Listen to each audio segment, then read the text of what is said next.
Welcome back. What is the model optimizer? Why do you need it? What the main capabilities and how does it work?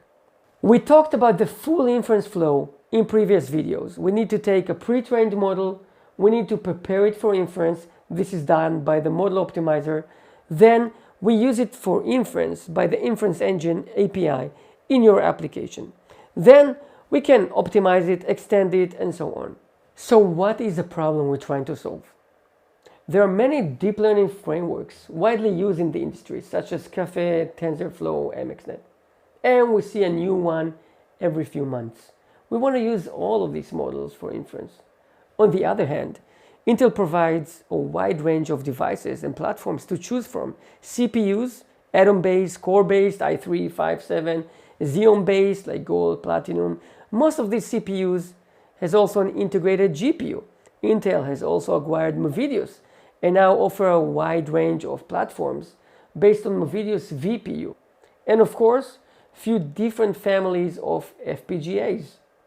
Mapping from each of these software suites to any of these devices is a complex task. First, because the representation of deep learning models are totally different from one framework to the other. Take TensorFlow representation versus Caffe, for example. Second, each of these devices has a different architecture, different instruction set, and programming model. So Intel doesn't tell you, okay, these are the devices, go invest the time to learn how to program a VPU or an FPGA, which obviously takes time and expertise. Instead, Intel supplies a one common API that could be used to implement inference across all of these devices and basically abstract the hardware for you. It works in two phases. Phase number one, convert all of these models into one unified representation called IR. In phase number two, use these IR files to inference on all of the different devices. The model optimizer is the first phase. It's taken a model in various formats and it converts the format, optimizes, and converts the weights and biases.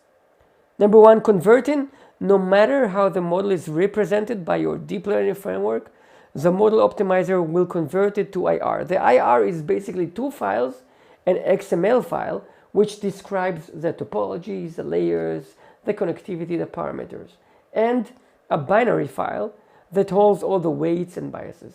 Number two, optimizing. The model optimizer optimizes the model by all kinds of techniques like fusion of layers, batch normalizations, and more. These are hardware agnostic optimizations which can save you a lot of computation and memory. We'll give a few examples in next video. Number three, models formats.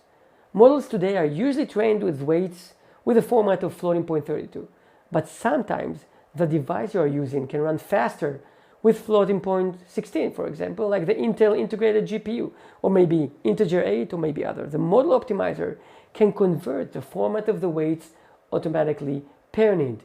In future videos, we'll talk about the various formats, which format is best for each device's accuracy loss, and more. So we understand why we need the model optimizer, what its main capabilities and stages.